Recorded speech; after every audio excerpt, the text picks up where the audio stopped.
ঢাকা থেকে গ্রামের বাড়িতে আসলে শুধু দাওয়াতের উপরেই আমরা থাকি। তো আজকেও আমাদের একটা দাওয়াত ছিল। তো কোথায় যাচ্ছি, কি কি করলাম, কি কি খেলাম সবকিছুই আপনাদের সঙ্গে শেয়ার করব।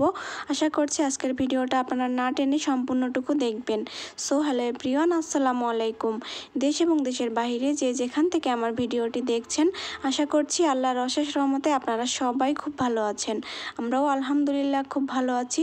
আজকে আমার একটা চাচা শ্বশুরের বাসায় আমাদের দাওয়াত ছিল। তো এই যে দেখেন, এটা হচ্ছে আমার আউটফিট। আজকে আমি হিজাব পরি নাই, এজন্য বড় করে ঘোমটা মাথায় দিয়ে যাচ্ছি, যেহেতু আমি বউ মানুষ এই জন্য। তো যাই হোক, এখানে আমার যা, আমার বোন, আমার খালা শাশুড়ি, দেন আমার শাশুড়ি, আমরা সবাই মিলে আমরা চলে যাচ্ছি দাওয়াতে। আর আমার দেবর হচ্ছে আমার ছেলেকে নিয়ে আগেই চলে গিয়েছে।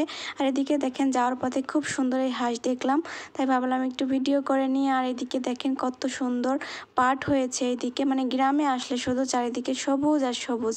তো যাই হোক, এখন কিন্তু আমরা হেঁটে হেঁটে চলে যাচ্ছি, কারণ বাড়িটা কিন্তু বেশি দূরে না। তো যাই হোক, আমি খুব আস্তে আস্তে যাচ্ছিলাম, তার কারণ আপনারা মাটিটা দেখেই বুঝতে পারছেন, মাটিটা কিন্তু ভেজা।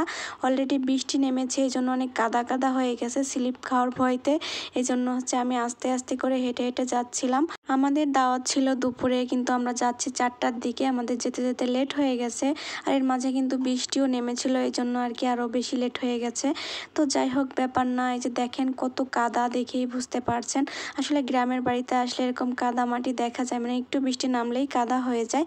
তো দেখেন ফাইনালি কিন্তু চলে আসছি আমার চাচা শ্বশুরের বাসায়। তো ওনারা হচ্ছে অনেকক্ষণ ধরে ওয়েট করতেছিল আমাদের জন্য। আর আপনাদের ভাইয়া হচ্ছে এখনও এসে পৌঁছায়নি, সে এখনও আসেনি। দেন হচ্ছে আমরা সবাই মিলে চলে আসছি, যেহেতু অনেক বেশি লেট হয়ে গেছে। আর এদিকে দেখেন আমার ছেলে ডাইনিংয়ে বসে পড়েছে। আর এদিকে কাকি হচ্ছে অনেক কিছু রান্না করেছে, রোস্ট রান্না করেছে, 2 প্রকারের মাছ রান্না করেছে, পোলাও রান্না করেছে, খাসির মাংস, গরুর মাংস, দই, মিষ্টি, 7 আপ, মানে কোনো কিছুরই কমতি রাখেন। আমরা যেতে যেতে খাবারগুলো অলরেডি ঠান্ডা হয়ে গিয়েছিল। এরপরে কাকি হচ্ছে এগুলো গরম করে আবার নিয়ে আসলো। তো আমরা সবাই মিলে বসে পড়লাম ফ্লোরে, কারণ আমরা এখন ডাইনিং টেবিলে বসবো না, ফ্লোরে খেতে অনেক বেশি কমফোর্ট ফিল করি আমরা। এই জন্য সবাই মিলে একসঙ্গে হচ্ছে আমরা ফ্লোরে বসে পড়লাম, একটা বিছানার চাদর বিছিয়ে। তো যাই হোক, অনেক ভালো খাওয়া দাওয়া হইলো। দেন হচ্ছে যে দেখেন, কাকিদের বাসায় অনেক লেবু ধরেছে, আর এখান থেকে হচ্ছে আমরা লেবু নিয়ে যাব। তো আমার বোন হচ্ছে প্রথমে লেবু ছিঁড়ে আনছে, আর লেবুগুলো দেখে বুঝতে পারছেন কতটা সুন্দর এবং ফ্রেশ। তো যাই হোক, এরপরে কিন্তু এক এক করে আমিও ছেঁড়া শুরু করে দিলাম। তো এখান থেকে অনেকগুলো লেবু নিয়েছি, এটা আপনাদেরকে দেখাবো কতগুলো লেবু নিয়েছি আমরা।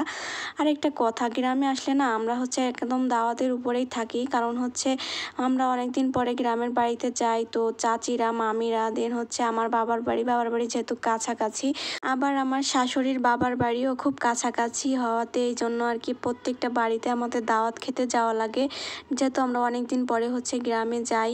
তো সব বাড়িতেই হচ্ছে দাওয়াত থাকে আমাদের। ঈদের টাইমে না একটু দাওয়াত বেশিই থাকে। আর এবার দাওয়াত খেয়ে আমার অবস্থা তো অনেক খারাপ, কারণ খেতে খেতে এবার আমার ওজন মনে হয় 2 থেকে 3 কেজি বেড়ে গিয়েছে। তো যাই হোক, ব্যাপার না, আবার কমিয়ে ফেলবো বাসায় গিয়ে। আর এই যে দেখেন, এর মাঝে কিন্তু করমচাও ছিঁড়েছিলাম। তো যে দেখেন, করমচা লেবু দিয়ে আমরা এক ব্যাগ লেবু নিয়ে যাচ্ছি, আর এই লেবুগুলো কিন্তু সব ঢাকায় চলে যাবে। তো বাড়ি হচ্ছে আরও অনেক বেশি লেবু দিয়ে গেছে, আর অনেকগুলা।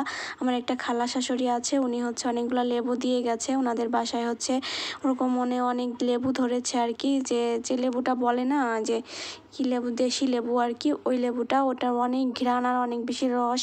তো যাই হোক, এরপরে বাসায় গিয়ে ড্রেস চেঞ্জ করে সুন্দর ওয়েদার দেখে বেরিয়ে পড়লাম অটো নিয়ে ঘুরতে। আর এবার গ্রামের বাড়িতে যত দিন থেকেছি প্রত্যেকটা দিন ঘুরেছি, এত বেশি আনন্দ করেছি যে কি বলবো। দেখেন, ঘুরতে ঘুরতে সুন্দর ওয়েদারে সুন্দর একটা জায়গায় চলে আসছি, একটা নদীর পাড়ে। আর এখানে বসে 1 কাপ চা হলে জমে যাবে, তাই না? দাঁড়ান দাঁড়ান, ওয়েট, একটু পরেই চা চলে আসবে।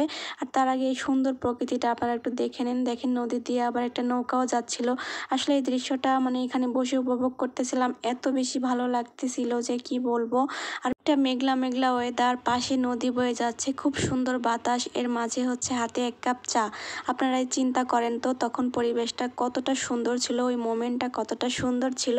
আশা করছি আপনারা বুঝতে পারছেন। তো যাই হোক, অনেক বেশি এনজয় করেছি, অনেক ঘোরাঘুরি করেছি। দেন হচ্ছে এখন আমরা বাসার দিকে চলে যাচ্ছি, আর একটু ঘুরে দেন বাসার দিকে চলে যাব।